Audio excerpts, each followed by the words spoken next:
So hello, namaste, सुप्रभात, सत श्री अकाल, अस्सलाम वालेकुम and a very good morning, afternoon, evening, night, जो कुछ भी हो रहा है वही विश कर ले खुद को आप। Welcome back to the Molecular Ninjas and my name is Rahima Mahvaz और आज हम लोग पहला चैप्टर का तीसरा लेक्चर पढ़ने वाले हैं।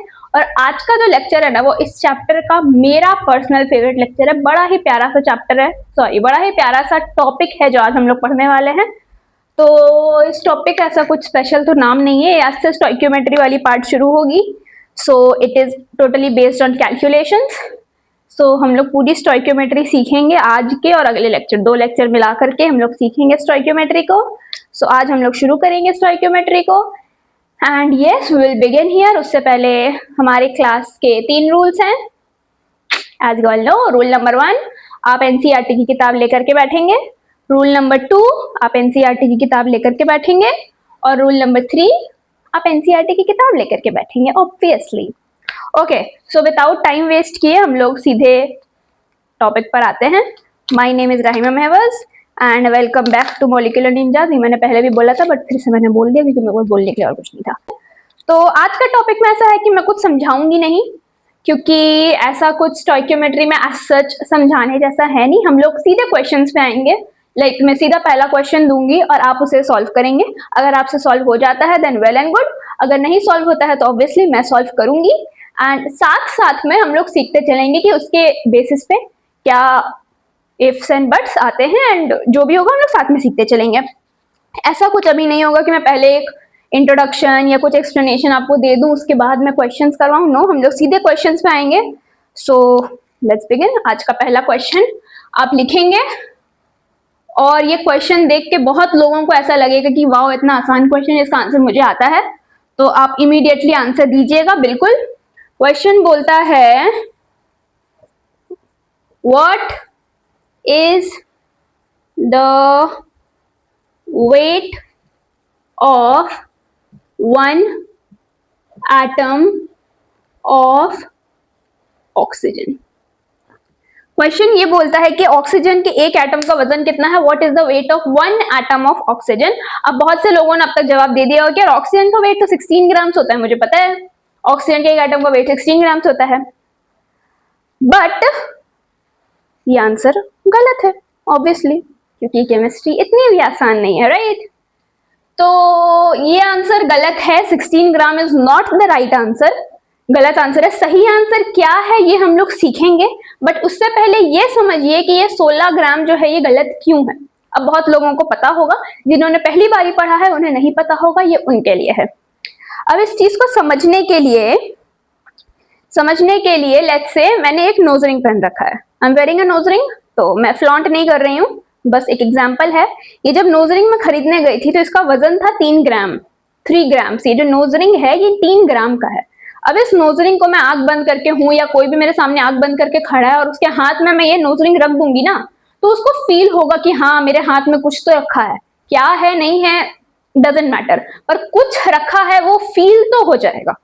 तो 3 ग्राम का ये नोज रिंग जो इतना बड़ा है, like you can see it with your naked eyes कि ये नोज रिंग है, 3 ग्राम का चीज इतना बड़ा है। तो आपको लगता है कि ऑक्सीजन का एक एटम, एक एटम जो हवा में कहीं है, हमें दिखाई भी नहीं देता है, उसे हम लोग सांस ले लेते हैं, वो 16 ग्राम का हो सकता है क्या? या 3 ग्राम का नोज रिंग है, ये वहां इतना दूर से नजर आ रहा होगा, मेरा कैमरा मुझसे इतनी दूर है, बट ऑक्सीजन का एक एटम जो हमें दिखाई भी नहीं देता वो 16 ग्राम का हो सकता है क्या? अब बोलो हाँ बात तो सही है, 16 ग्राम का तो नहीं हो सकता इतना बड़ा चीज।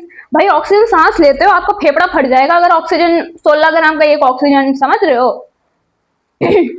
एनीवेज, तो ऑक्सीजन का मास 16 ग्राम तो नहीं हो सकता, तो समझ गए। पर किताब तो लिखता है, किताब तो बोलता है कि ऑक्सीजन का एटॉमिक मास 16 ग्राम है। That's it। अभी हम बुक निकालेंगे, अभी कोई भी किताब खोलेंगे आपको दिखेगा कि ऑक्सीजन का एटम से ऑक्सीजन का वेट 16 ग्राम है। सो यस, किताब लिखता है कि ऑक्सीजन का एटॉमिक मास या ऑक्सीजन का मॉलिक्यूलर मास 16 ग्राम है, लेकिन वो जो ऑक्सीजन का मास है वो ऑक्सीजन के एक एटम का वजन नहीं है। पर बोलता तो एटॉमिक मास है, बोलता है एटॉमिक मास है, लेकिन वो एक एटम का वजन नहीं होता है। तो फिर कितने एटम का होता है? अब देखिए, अब यहाँ पे एक नया टर्म सीखिए, एवोगेड्रोस नंबर, बहुत लोगों ने सुन रखा होगा एवोगेड्रोस नंबर, क्या नंबर होता है वो बता सकते हैं? तो एवोगेड्रो नंबर जो होता है उसको हम लोग एन ए से डिफाइन करते हैं, एन ए सोडियम वाला एन ए नहीं, एन ए। ये क्वेश्चन अभी रहने दीजिए, क्वेश्चन पे हम लोग आएंगे जरूर। एवोगेड्रोस नंबर की जो वैल्यू होती है वो होती है 6.022 इंटू 10⁻⁻23। ये एक नंबर है, ये एक मेजरिंग यूनिट है बेसिकली। तो जब हम लोग बोलते हैं कि ऑक्सीजन का एटॉमिक नंबर 16 ग्राम है, इट डजेंट मीन कि ऑक्सीजन के एक एटम का वजन 16 ग्राम है। 16 ग्राम उसका एटॉमिक नंबर है, मतलब कि वो ऑक्सीजन के 6.022 इंटू 10⁻23 एटम्स का कलेक्टिव वेट है। अब बोलो अच्छा, यस हम लोग अगर कभी बोलते हैं कि ऑक्सीजन, अच्छा इसी को हम लोग शॉर्ट में बोलते हैं 1 मोल। 1000 ग्राम बड़ा है, शॉर्ट में हम लोग बोलते हैं 1 किलो। तो 1000 ग्राम और 1 किलो है सेम ही चीज, बस 1000 ग्राम को आसान तरीका से बोलने का तरीका है कि 1 kg। So this is only that 6.022 into 10⁻23 atoms अगर हम जोड़ देंगे उसको, अगर हमें शॉर्ट में बोलना है तो विल से 1 मोल। तो ऑक्सीजन का वेट अगर बोलते हैं कि 16 ग्राम है, वो ऑक्सीजन के एक एटम का नहीं है, ऑक्सीजन के 1 मोल एटम्स का कलेक्टिव वेट होता है। अगर नाइट्रोजन का वेट 14 ग्राम है तो वो नाइट्रोजन के एक एटम का नहीं, उसके 6.022 इंटू 10⁻23 एटम्स का कंबाइंड वेट होता है। बोलो ओ, अब समझ में आया? यस तो कोई भी एटम का एटॉमिक नंबर अगर हमें मिलते हैं, अगर चांदी का वेट होता है 108 ग्राम, तो वो 108 ग्राम उसके एक एटम का नहीं, उसके 1 मोल एटम्स, उसके इतने सारे एटम्स को हम लोग लेंगे और उसको एक जगह पे इकट्ठा करेंगे और उसको वजन करेंगे तो उसका वजन 108 ग्राम होगा चांदी का। ऑक्सीजन के अगर 1 मोल एटम्स को 6.022 इंटू 10⁻23 एटम्स को एक जगह पे लेंगे और उसको एक साथ वजन करेंगे, तब जो वजन आएगा दैट वुड बी 16 ग्राम। अब बोलो हाँ ठीक है, समझ में तो आ गया। अब आप क्वेश्चन पे आइए, what is the weight of 1 atom of oxygen. समझ में आ गया कि भाई 1 मोल एटम्स का वजन 16 ग्राम होता है, समझ में आता है। तो एक एटम का वजन कितना होगा, अब तो आप निकाल सकते हो, सिंपल यूनिटरी मेथड। तो यस सिंपल यूनिटरी मेथड से ही निकालेंगे। इसको मिटा देती हूं मैं, थोड़ा मैंने डंडा खींच दिया था बीच में।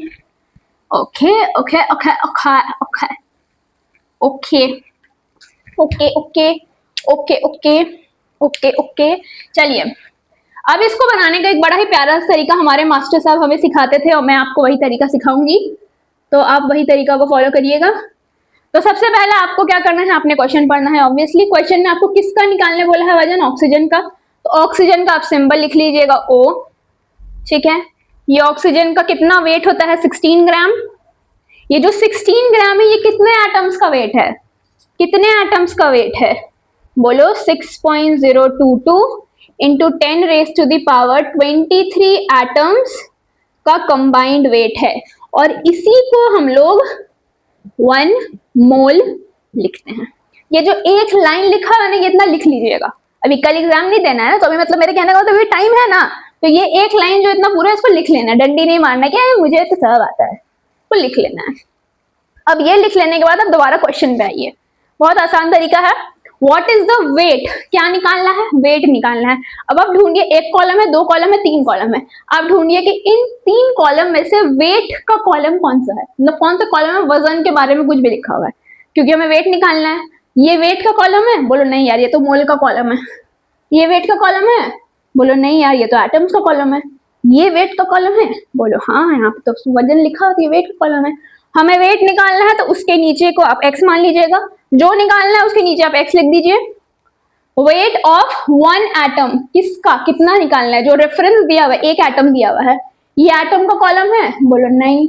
ये एटम का कॉलम है, बोलो हाँ ये तो एटम का कॉलम है। इसके नीचे आप लिख दो 1 जो दिया हुआ है। This by this is equal to this by this, आप सॉल्व कर दीजिएगा, आपका आंसर आ जाएगा। 16/x is equals to 6.022 into 10⁻23 divided by 1 आप कर दीजिएगा। x के लिए आप सॉल्व कर दीजिएगा, x would be equal to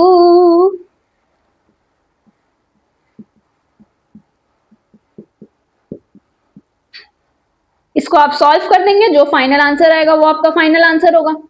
अब इतना समझ में आ गया होगा कि अरे हाँ ठीक है।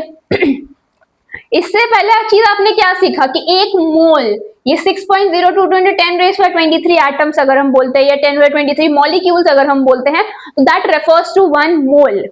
दूसरा चीज हमने ये सीखा कि अगर हम लोग कोई भी एलिमेंट लेते हैं, हम लोग उसका अगर देखेंगे पीरियोडिक टेबल में देखेंगे तो उसका जो वजन दिया हुआ है 16 ग्राम, 14 ग्राम, 12 ग्राम, 8 ग्राम, 10 ग्राम, जो भी ग्राम है, वो उसके एक एटम का नहीं बल्कि उसके एक मोल एटम्स का कंबाइंड वेट होता है। तो आपको एक मोल एटम्स का वजन पता है, एक एटम का निकालना है, तो obviously a simple unitary method, आप उसको लगा के इसको निकाल लेंगे। मैं आपको आंसर बता देती हूँ,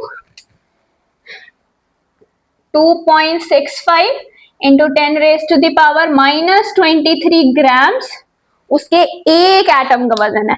अब ऑक्सीजन के आसमान में इतने सारे ऑक्सीजन, सब एक एटम निकालोगे ना इतनी बड़ी, तो उस एक एटम का वजन आप करोगे तो कितना वजन होगा, इतना वजन होगा। 2.65 इंटू 10⁻⁻23, मतलब कितना छोटा होगा, -23 है।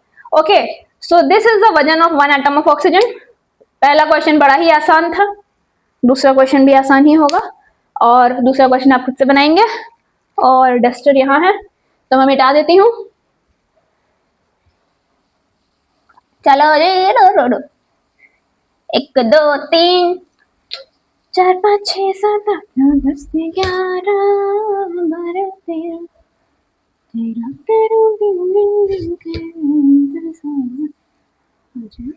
चलिए अगला क्वेश्चन है, मैं आधा ही मिटाई हूँ क्योंकि मेरे पास बोर्ड है, तो आप पूरा क्वेश्चन दोबारा लिखिएगा। व्हाट इज, ये इज है, is, what is the weight of 10 atoms of nitrogen. चलिए वीडियो को पॉज करके आप ये क्वेश्चन सॉल्व करिएगा, बहुत आसान है, ऐसा कुछ अलग नहीं। नाइट्रोजन का मोलर वेट 14 ग्राम होता है, मैं बता देती हूँ पहले ही। चलिए एक लाइन में लिख देती हूँ, ये जो 14 ग्राम है, सॉरी मैंने आपको बोला था पहले सिंबल लिखने, मैं अपना ही रूल फॉलो नहीं कर पा रही हूँ, आई एम रियली सॉरी। चलो 14 ग्राम नाइट्रोजन का वेट है, this 14 gram is equals to 6.022 into 10⁻23 atoms which is equal to 1 mole। चलिए आगे आप सॉल्व करिएगा, आप सॉल्व करेंगे, वीडियो को पॉज करके सॉल्व करेंगे, होपफुली ऐसा कोई बहुत दिक्कत नहीं होगी इसे सॉल्व करने में, बहुत ही आसान क्वेश्चन है।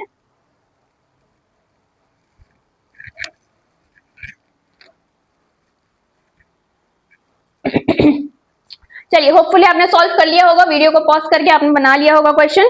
कोई रॉकेट साइंस नहीं है, जैसा पहला था वैसा ही दूसरा है, बस एक के जगह 10 हो गया है। चलिए क्या निकालना है, व्हाट इज द वेट, कौन सा वेट, वेट निकालना है। ये वेट का कॉलम है, बोलो नहीं, ये वेट का कॉलम है, बोलो नहीं, ये वेट का कॉलम है, बोलो हाँ। जो निकालना है, क्योंकि वेट को निकालना है, व्हाट इज द वेट, तो एक्स मान ले, हमारा तो एक्स मानने में हम लोग माहिर है, छोड़ो थोड़ा घिसा पीटा एक्स है।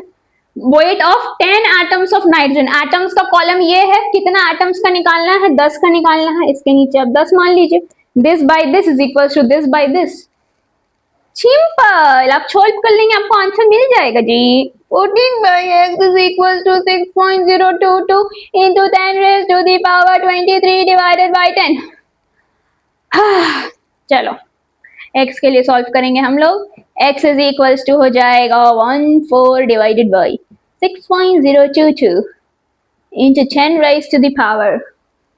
टुक टुक टुक टुक, ये 10 ऊपर जाएगा, मल्टीप्लाई हो जाएगा, -23 + 1 -22 हो जाएगा। चलिए इसको आप सॉल्व कर देंगे, ये बेसिक कैलकुलेशन से ऑब्वियसली इसको आप सॉल्व कर देंगे तो आपका आंसर आ जाएगा। आंसर मैं बता देती हूँ, 2.324 इंटू 10⁻⁻22 ग्राम्स आंसर होगा। फाइन, होपफुली इसमें कोई दिक्कत नहीं होगी, बहुत ही बेसिक है, बहुत ही स्टार्टिंग है स्टोइकियोमेट्री का, अभी there is many more things that would come. तो ये बड़ा ही प्यारा सा चीज था जो हमने आज सीखा, मतलब मेरे लिए सबसे प्यारा पता है क्या, जब मुझे ये पता चला था कि ऑक्सीजन के एक एटम का वजन 16 ग्राम नहीं होता, एंड इट्स क्वाइट ऑब्वियस यार, ऑक्सीजन के एक एटम का वजन 16 ग्राम कितनी बड़ी चीज होती है, बट हमने कभी सोचा ही नहीं, मैंने कभी नहीं सोचा, हो सकता है आप लोग बड़े स्मार्ट हो, आपने सोच लिया होगा। तो मैंने पहली बार ही सीखा था जब मैं अपने 12th में थी, 11th में भी नहीं, 11th में तो आधा घंटा मैंने पढ़ाई नहीं करा था। 12th में जब थी तो हमारे जो सर थे उन्होंने बताया था, वो ना अपना उनके हाथ में एक गोल्ड का रिंग होता था जो वो पहन के आते थे, तो वो रिंग का एग्जाम्पल देकर समझाया था कि मेरी जो रिंग है वो 3 ग्राम की है और आपको लगता है कि ऑक्सीजन 16 ग्राम का हो सकता है। तो माई माइंड वॉज ब्लोन, मतलब वाओ। दिस लेक्चर, इस चैप्टर से ये लेक्चर मेरा favourite, my personal favourite lecture हुआ करता था एक टाइम पे क्या अभी भी है। सो यस, ये आपका फाइनल आंसर है। होपफुली आपने खुद से बना लिया होगा या आपने कॉपी कर लिया होगा, अगर नहीं बनाया था तो। आगे हम लोग बढ़ते हैं।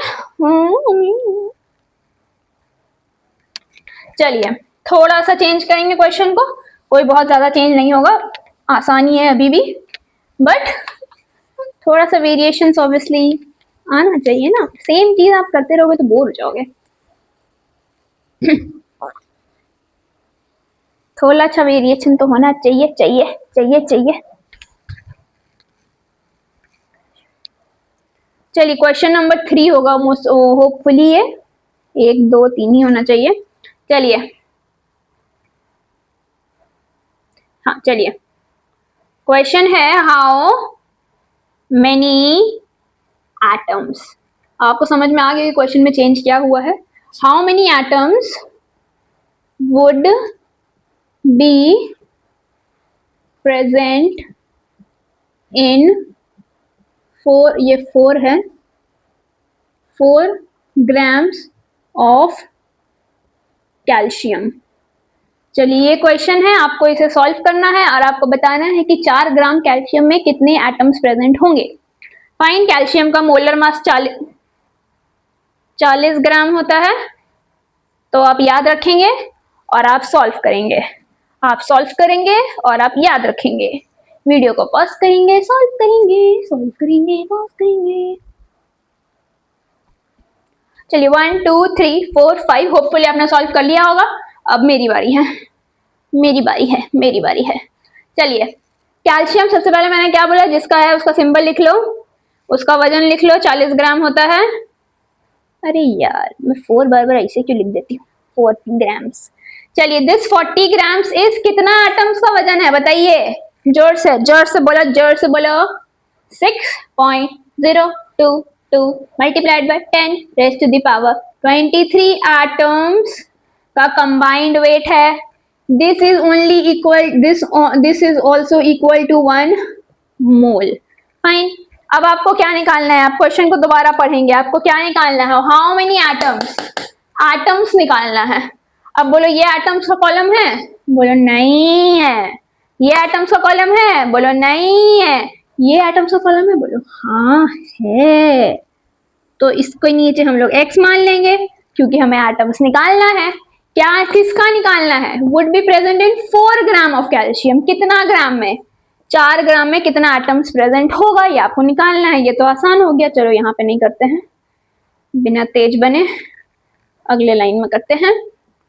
40/4 would be equal to 6.022 into 10 raised to the power 23 divided by x।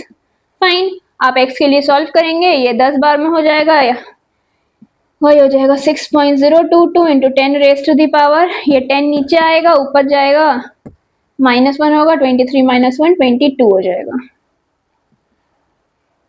Atoms, right, atoms निकालना था हमें।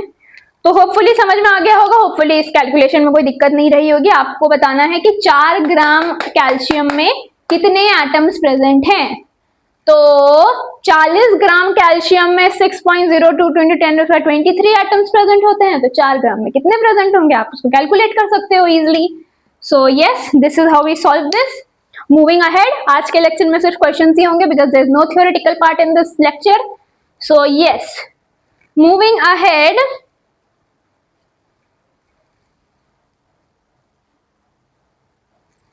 मजेदार क्वेश्चन आने वाला है। होपफुली आपने कॉपी कर लिया होगा कर लिया होगा, कॉपी कर लिया होगा, कॉपी कर लिया होगा, कॉपी। चलिए आगे बढ़ते हुए, आगे बढ़ते हैं, आगे बढ़ते हुए, आगे बढ़ते हैं। Wow, question number 4, question number 4, बड़ा ही जल्दी हम लोग छलांग मार रहे हैं। शिट। क्वेश्चन नंबर 4, क्वेश्चन बोलता है, मैं बताती हूं, चलिए। क्वेश्चन बोलता है what is the weight of 10 mole of H2O।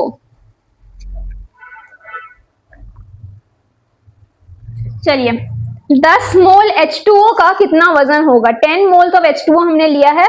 H2O का मोलर मास कैलकुलेट करना आपको आता होगा। 1 × 2 हाइड्रोजन के लिए प्लस 16 ऑक्सीजन के लिए 18 ग्राम्स होता है H2O का मोलर मास। तो आप सॉल्व करेंगे, आपको निकालना है कि 10 मोल H2O का कितना वजन होगा। वजन निकालना है 10 मोल H2O का। वीडियो को आप पॉज करेंगे और आप अपने से सॉल्व करेंगे। वीडियो को पॉज करेंगे और आप अपने से सॉल्व करेंगे।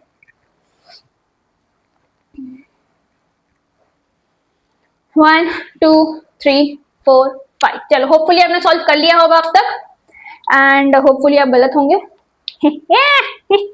चलिए, इस क्वेश्चन का सोल्यूशन तो हम लोग देखेंगे। इससे पहले मैं आपसे पूछना चाहती हूँ, और आप बताएंगे कैसे? चलिए बताएंगे आप, कैसे नहीं बताएंगे। पिछला जो क्वेश्चन हमने बनाया था 40 ग्राम कैल्शियम वाला, उस क्वेश्चन के लिए जो ये पहला लाइन हम लोग लिखते थे ना, 40 gram is equal to 6.02 × 10⁻23 atoms 1 mole, वो आपने कैसे लिखा था? कैसे लिखा था मतलब, दो तरह के लोग हैं। चलो, मैं 2 पॉइंट स्टेट करूंगी। 2 तरह के लोग हैं। चलिए, सबसे पहले ये कैटेगरी ए है, ये कैटेगरी बी है। आप बताइएगा कि आप कौन से कैटेगरी में फॉलो करते हैं, कमेंट बिलो। चलिए, पिछला क्वेश्चन था हमारा 40 ग्राम, तो it was 40 grams. This 40 grams is equals to 6.022 into 10 raised to the power 23 atoms is equals to 1 mole। पहला कैटेगरी ये है जिन्होंने इस तरह से लिखा होगा। चलिए, दूसरा कैटेगरी क्या है? कुछ लोगों ने ऐसे लिखा होगा, 40 grams is equals to 6.022 into 10 raised to the power 23 is equals to 1 mole। चलो, डिफरेंस क्या है इन दोनों में? यहाँ पे एटम्स लिखा हुआ है, यहाँ पे नहीं लिखा हुआ है। अब आप कौन सी कैटेगरी में फॉलो करते हैं ये आप बताएं। आपने यहाँ पे पिछले वाले क्वेश्चन में यहाँ एटम्स लिखा था या आपने एटम्स नहीं लिखा था? अगर आपने एटम्स नहीं लिखा था तब तो आप बिल्कुल ही गलत हैं, क्योंकि वो लिखना जरूरी है। आपको मेंशन करना है कि वो एटम्स का वजन है कि किसका वजन है, एलिमेंट्स का वजन है, वो आपको मेंशन करना जरूरी है। That is compulsory, you can not leave that. So अगर आपने एटम्स नहीं लिखा है तब तो आप बिल्कुल ही गलत हैं। अगर आपने एटम्स लिखा था then you are very right for the last question. अब इस क्वेश्चन पे आते हैं। ये क्वेश्चन इसीलिए बताने के लिए कि ये एटम्स लिखना जरूरी है। ये क्वेश्चन में आप सीखेंगे कि एटम्स लिखना क्यों जरूरी है, आपको पता चलेगा अभी just with in few seconds. Hold on. तो इस कैटेगरी में अगर आप आते हैं तो यू आर एब्सोल्युटली रॉन्ग, और अगर इस कैटेगरी में थे तो पिछले क्वेश्चन तक तो आप सही थे। चलिए, इस क्वेश्चन पे आते हैं। इस क्वेश्चन में चलिए चलिए चलिए चलिए चलिए चलिए चलिए चलिए चलिए चलिए चलिए चलिए चलिए चलिए चलिए चलिए मम्मी। चलिए, इस क्वेश्चन में बहुत से लोग होंगे जिन्होंने पहली बार ही सीखा है, उन्होंने डेफिनेटली ये लिखा होगा कि ऑक्सीजन, सॉरी नहीं, H2O है ना, हाँ H2O है। H2O का वजन होता है 18 gram. This 18 gram is for 6.022 into 10 raised to the power 23 atoms. लिखना जरूरी है, जो कुछ नहीं लिखा है तो फिर तो आप डेफिनेटली गलत हैं। इज इक्वल टू 1 मोल। अब बहुत से लोग होंगे जिन्होंने ये लिखा होगा। अगर आपने लिखा है तो मैं आपको बताना चाहती हूं कि आपका आंसर गलत आएगा। चलिए, क्यों गलत आएगा ये आपको इस सवाल में पता नहीं चलेगा, लेकिन ये आपको अगले सवाल में पता चल जाएगा कि ये आंसर गलत क्यों आएगा। चलिए, इस क्वेश्चन में आप नहीं समझ पाइएगा, बट ठीक है, फिर भी हम लोग इस क्वेश्चन को सॉल्व करते हैं। अब ये एटम्स आपने यहां लिखा है, H2O क्या एक एटम है? आउच, क्या H2O एक एटम है? H2O तो मॉलिक्यूल है, एटम्स के कॉम्बिनेशन से बना है। 2 हाइड्रोजन है, 1 ऑक्सीजन है। H2O is not an atom, so you can not write atoms over here. हो सकता है बहुत लोगों ने पहले सही लिखा होगा, very good, good for you, but जिन्होंने गलत लिखा है मैं उनके लिए बता रही हूँ। You can not write atoms over because H2O is not an atom. पहला क्वेश्चन हमने ऑक्सीजन के लिए किया था, तो single oxygen was an atom. अगला क्वेश्चन मैंने नाइट्रोजन के लिए किया था, तो नाइट्रोजन वाज एन एटम। तीसरा क्वेश्चन मैंने कैल्शियम के लिए किया था, कैल्शियम वाज एन एटम। लेकिन ये H2O है, H2O is not an atom. तो यहाँ पे आप एटम्स नहीं लिख सकते हो, this atoms is wrong, you can not write atoms here, you have to write what, molecules. गलती करिएगा तो ही सीखिएगा, मैं आपको पहले बता देती तो फिर आप 4 दिन बाद भूल जाते। अपने से गलती करके सीखिएगा तो सही रहेगा। मैंने जब पहली बार किया था मैंने भी एटम्स लिखा था, मेरी 11th की या 12th की जब की भी कॉपी आप देखेंगे तो उसमें लिखा होगा एटम्स को मैंने काट के मॉलिक्यूल्स लिखा होगा। सॉरी। ओके, तो एक चीज तो समझ में आया कि H2O एटम नहीं है, मॉलिक्यूल है। अब आपको इस क्वेश्चन में नहीं पता चलेगा कि क्यों हम एटम लिखे मॉलिक्यूल लिखे, क्या फर्क पड़ता है, वेट निकालना, आंसर तो सेम ही आएगा, पता चलेगा। सबर सबर का फल मीठा होता है। ओके, आपको क्या निकालना है, व्हाट इज द वेट निकालना है। वेट का कॉलम कौन सा है इन तीनों में से, ऑब्वियसली ये वाला है। सो वेट को आप x मान लीजिएगा। किसका निकालना है, 10 मोल्स का निकालना है, मोल का निकालना है। चलो ये मोल का कॉलम नहीं है, अब मोल का कॉलम ये है। अब तक जिन्हें लग रहा था कि इस कॉलम का कोई यूज नहीं है उनके लिए है ये क्वेश्चन, इस कॉलम का भी यूज है, 10 मोल्स। चलो, अब जैसे आप इसको इसको इसको इसको इक्वेट करते थे उसी तरह से आप इसको ना यूज करके this by this is equal to this by this आप इक्वेट कर देंगे। So it would be 18 by x would be equal to 1 by 10। x के लिए आप सॉल्व करेंगे, इट वुड बी 180 ग्राम्स आना चाहिए होपफुली मेरे हिसाब से। Yes, that would be your final answer. Hopefully ये क्वेश्चन समझ में आ गया होगा, होपफुली ये समझ में आ गया होगा कि यहाँ मैंने मॉलिक्यूल्स क्यों लिखा है और पिछले 3 क्वेश्चंस में मैं एटम्स क्यों लिख रही थी। होपफुली एटम्स मॉलिक्यूल्स का डिफरेंस समझ में आ गया होगा और ये लिखना क्यों जरूरी है ये समझ में आएगा। चलिए, समझ में आएगा, जल्दी समझ में आएगा। होपफुली ये क्वेश्चन कॉपी कर लिया होगा आपने, कॉपी कर लें। मैं बोर्ड के सामने से हट जाती हूँ, ऑलरेडी मैं दूर ही हूँ। Okay, 1 2 3 4 5, yes, moving ahead, moving ahead, right?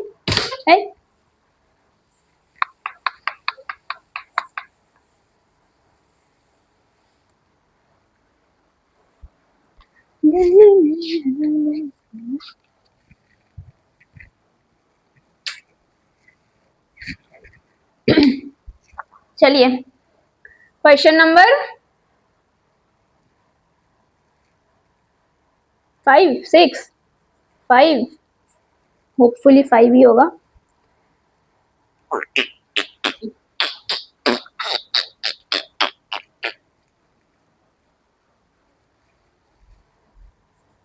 चलिए, अगला क्वेश्चन है, अब आपको समझ में आएगा। How many molecules are present in 5.3 gram of, यहाँ जगह नहीं है, नीचे लिख देते हैं, Na2CO3। चलिए, अब आप सॉल्व करिए। अब आपको मॉलिक्यूल्स निकालना। अब वहां पे Na2CO3 की जगह पे एटम्स लिखते, देन ऑब्वियसली आपसे गलती होती, क्योंकि आप एटम्स निकाल रहे होते, आपके हिसाब से मॉलिक्यूल्स तो निकाल नहीं रहे होते। फिर आप कंफ्यूज होते कि यार मॉलिक्यूल पूछ दिया, कैसे निकालूं। बट होपफुली अब आपके लिए आसान होगा, क्योंकि आपको समझ में आ गया कि this is not an atom, this is a molecule. इसका वजन साथ में कैलकुलेट कर लेते हैं हम लोग। मोलर मास कैलकुलेट करना मैंने पहले ही लेक्चर में सिखाया है। सो यस, सोडियम को वेट होता है 23 ग्राम, 23 ग्राम्स, 2 बार है, प्लस कार्बन होता है 12 ग्राम, प्लस ऑक्सीजन होता है 16 ग्राम्स, 3 बार है, 3 2 6 होता है, 2 2 46 होता है, प्लस 12 होता है, प्लस 16 3 48 होता है मेरे हिसाब से। हाँ, लिखा मेरा हिसाब इतना सही होता है ना, क्या ही बताऊं मैं। 8 9 10 6 16 का 6, 1 बोरो,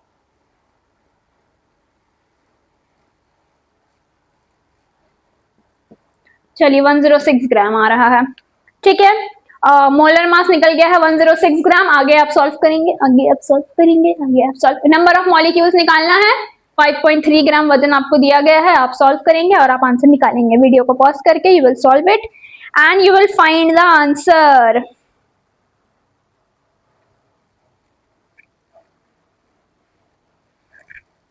ओह शिट, चलिए होपफुली आपने सॉल्व कर लिया होगा। मोलर वेट 106 ग्राम है। 106 gram is equals to 6.022 into 10 raise to the power 23। क्या बोलो, क्या बोलो? Molecules. Yes, very good. Should be molecules over here which is also equal to 1 मोल।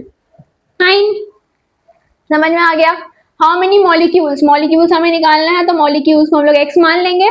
कितना में 5.3 ग्राम्स है तो इसको हम लोग 5.3 लिख लेंगे and this by this equals to this by this आप सॉल्व कर देंगे। 106 by 5.3 will be equal to 6.022 into 10 raised to the power 23 divided by x। आप सॉल्व करेंगे, x would be equal to 6.022 into 10 raised to the power 23 multiplied by 5.3 है ये, divided by 106। इसको जब आप सॉल्व करेंगे तो मैं आंसर बता देती हूँ, 3.011 into 10 raise to the power 22 आएगा। 22 मॉलिक्यूल्स ऑब्वियसली आएगा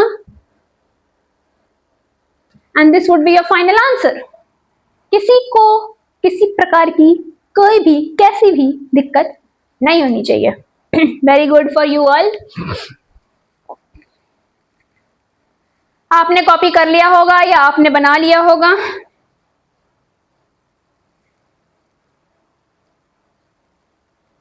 चलिए आगे बढ़ते हैं।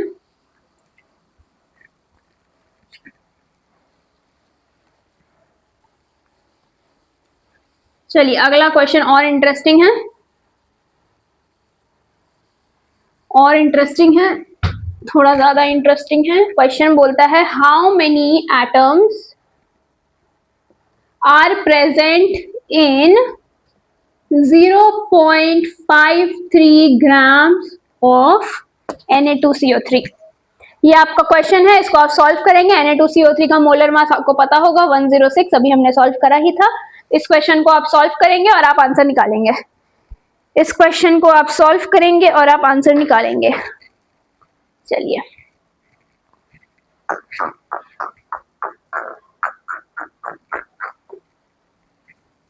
होपफुली आपने सॉल्व कर लिया होगा। जिन्हें करना था, जिन्हें नहीं समझ में आया होगा उनके लिए ऑब्वियसली मैं हूं यहाँ पर।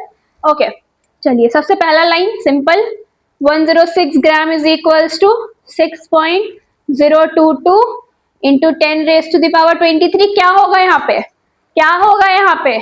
क्या होगा यहाँ पे? बताओ बताओ। मॉलिक्यूल्स होगा, molecule. Na2CO3 is a molecule, इसलिए यहाँ मॉलिक्यूल है। Molecule is equals to 1 oh molecule wow equals to 1 mole। कोई यहाँ पे तेज बन के एटम नहीं लिखेगा कि एटम निकालना है तो इसको एटम कंसीडर करके डायरेक्ट निकाल लेते हैं, बिल्कुल गलत बात।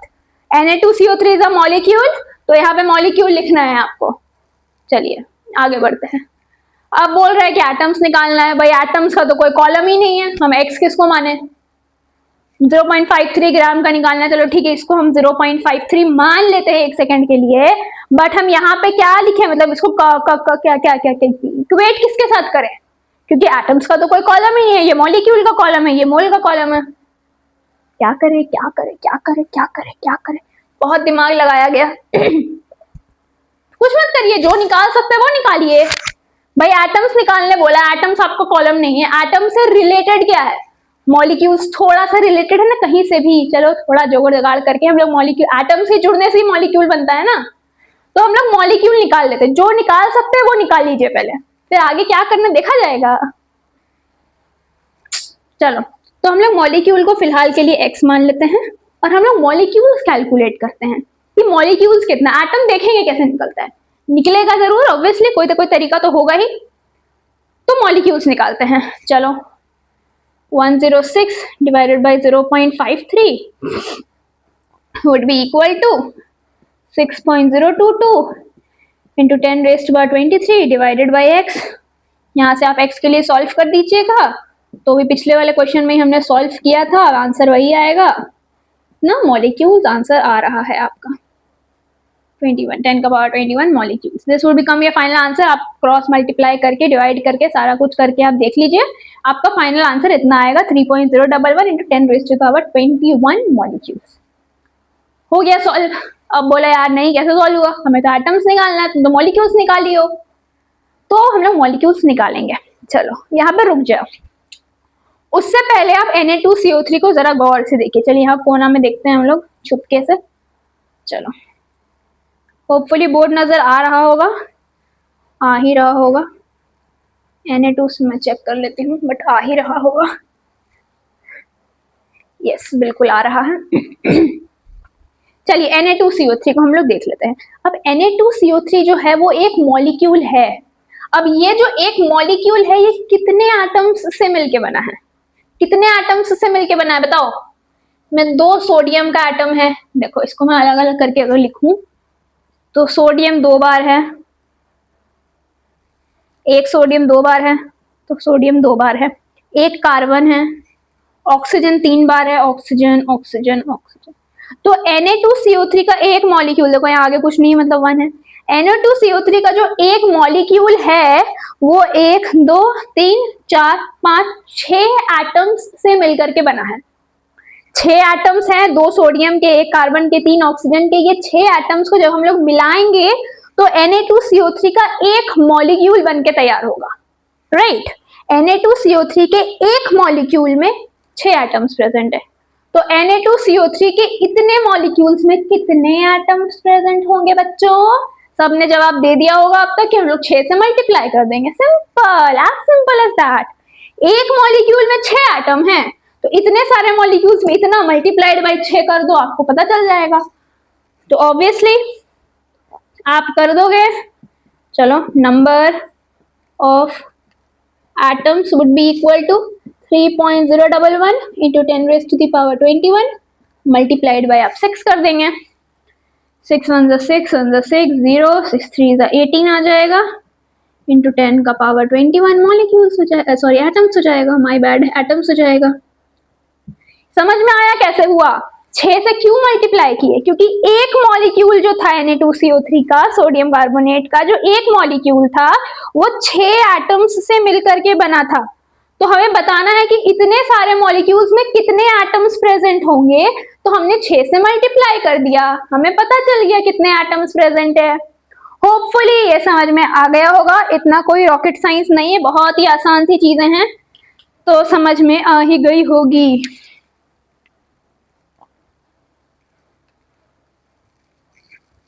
चलिए इसी क्वेश्चन को अगर मैं थोड़ा सा चेंज कर दूं, थोड़ा सा, एकदम थोड़ा सा चेंज करूंगी। चेंज करके मैं क्या करूंगी आप बताइए, आप मत बताइए, मैं ही बताती हूँ। चेंज करके बस मैं इतना कर दूंगी कि जो बोला ना हाउ मेनी एटम्स, यहाँ पे मैं छी यार, यहाँ पे मैं आरो दे के लिख दूंगी हाउ मेनी ऑक्सीजन एटम्स। अब आपको बताना है कि Na2CO3 को अगर हम 0.53 ग्राम Na2CO3 लेंगे तो उसमें ऑक्सीजन का कितना एटम्स प्रेजेंट होगा। चलिए सॉल्व करिए, वीडियो को पॉज करिए और आप सॉल्व करिए, सॉल्व करिए, सॉल्व करिए।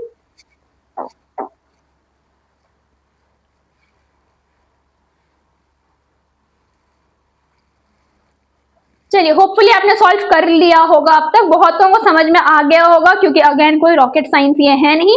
यहाँ तक तो ये सेम ही रहेगा, क्योंकि स्टार्टिंग में हमें ऑब्वियसली मॉलिक्यूल्स ही निकालना पड़ेगा, क्योंकि एटम्स का कोई कॉलम नहीं है, कोई कोना नहीं है, राइट। तो यहाँ तक तो आपने सॉल्व कर लिया होगा कि 106 ग्राम इतना मॉलिक्यूल 1 मोल होता है, 0.53 ग्राम में निकालना है, तो x मान लिए इतना मॉलिक्यूल्स निकल गया, ठीक है। 0.53 ग्राम ऑफ Na2CO3 में इतने मॉलिक्यूल्स प्रेजेंट है। अब आपको बोला गया है कि उसमें ऑक्सीजन के कितने एटम्स, ऑक्सीजन के एटम्स निकालना है। अब अगेन आप आओ, इस पे आओ, कोने में आओ, कपचे में आओ। Na2CO3 के एक मॉलिक्यूल में ऑक्सीजन का कितना एटम है, कितना ऑक्सीजन का कितना एटम है, टोटल कितना एटम है, नहीं ऑक्सीजन का कितना एटम है, 1 2 3, 3 ऑक्सीजन है, ये तो कार्बन है, ये तो सोडियम है, ये भी सोडियम है। तो Na2CO3 के एक मॉलिक्यूल में ऑक्सीजन के 3 एटम्स हैं, तो Na2CO3 के इतने मॉलिक्यूल्स में ऑक्सीजन के कितने एटम होंगे? बोलो इतना आसान है, 3 से मल्टीप्लाई कर देंगे, यस ऑब्वियसली 3 से मल्टीप्लाई कर देंगे. Number of oxygen atoms would be equal to 3.011 into 10 raised to the power 21 multiplied by 3. क्यों किया 3 से क्यों मल्टीप्लाई किया? क्योंकि हमें ऑक्सीजन एटम्स निकालना है. एक मॉलिक्यूल में 3 ऑक्सीजन एटम है तो इतने मॉलिक्यूल में इतना मल्टीप्लाइड बाय 3 ऑक्सीजन एटम्स होंगे. पिछले में हमने 6 से क्यों मल्टीप्लाई किया था? क्योंकि हमें नंबर ऑफ एटम्स निकालने बोला था. तो एक मॉलिक्यूल में 6 एटम है तो इतने मॉलिक्यूल में कितने एटम होंगे? सिंपल यार. 3 1s are 3, 3 1s are 3, 3 0s are 0, 3 3s are 9. Now multiplied by 10 raised to the power 23 atoms of oxygen. Hopefully समझ में आ गया होगा. चिच्ची जाओ नीचे जाओ. होपफुली समझ में आ गया होगा. होपफुली समझ में आ गया होगा. चलिए आगे बढ़ते हैं हम लोग. आगे बढ़ के क्या करना है मैं बताती हूँ. आगे बढ़ते हैं हम लोग. इसको आप कॉपी कर लें. इसको आप कॉपी कर लें. होपफुली आपने कॉपी कर लिया होगा. कॉपी कर लिया होगा. कॉपी कर लिया होगा. कॉपी कर लिया होगा. चलिए अब हम मिटा देते हैं. आज के लेक्चर में आप लोगों के लिए खुशखबरी होगी कि हम लोग इतना ही पढ़ेंगे. यस बाकी के जो टॉपिक्स होगी वो हम लोग अगले लेक्चर में पढ़ेंगे. आज के लेक्चर में इतना ही पढ़ेंगे. बोलो वाह. पर आपके लिए 2 होमवर्क है. होमवर्क ये है एक, चलो 2 क्वेश्चन आप होमवर्क में बनाएंगे. क्वेश्चन नंबर 1 ये है होमवर्क. होमवर्क. चलिए क्वेश्चन नंबर 1 ये बोलता है कि calculate the weight of एक second. calculate the weight of 1 atom of carbon. Carbon 12 ग्राम होता है. इस 12 ग्राम कार्बन का एक एटम का वजन कितना होगा? कोई डिफिकल्ट क्वेश्चन नहीं. आप बोलो कितना आसान क्वेश्चन होमवर्क दिया. हाँ इतना आसान क्वेश्चन होमवर्क दिए हैं. इसके पीछे मकसद ये है कि अगले लेक्चर में इसका जो फाइनल आंसर आएगा उससे हम लोग एक रिलेशन डिराइव करेंगे. वो रिलेशन क्या होगा वो आपको अगले लेक्चर में पता चलेगा. बट कुछ डिराइव करेंगे तो ये आप सॉल्व करिएगा अपने से घर पे बैठ के. या ऑब्वियसली आप तो आराम से सॉल्व कर लोगे because it's very easy now you know. इसका आंसर जो है मैं नहीं बताऊंगी. चलिए छोड़िए कोई बात नहीं. आप अपने से सॉल्व करके लाइए और आंसर जरूर बताइएगा मुझे कमेंट करके कि इसका आंसर क्या होगा. एक एटम कार्बन के एक एटम का वजन कितना होता है. चलिए एक तो ये क्वेश्चन आपने सॉल्व करना है. दूसरा क्वेश्चन बड़ा ही इंटरेस्टिंग है. बड़ा ही इंटरेस्टिंग क्वेश्चन है. इसको सुन के आपको एकदम दिल गार्डन हो जाएगा. दूसरा क्वेश्चन ये बोलता है कि हाउ, अरे मच्छरी काटती क्यों है. How much time will it take to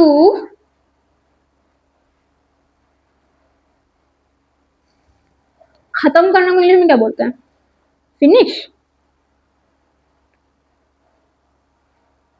चलो फिनिश समझ लेना आप. थोड़ी मुझे how much time will it take to finish थोड़ा अजीब सा नहीं लग रहा है.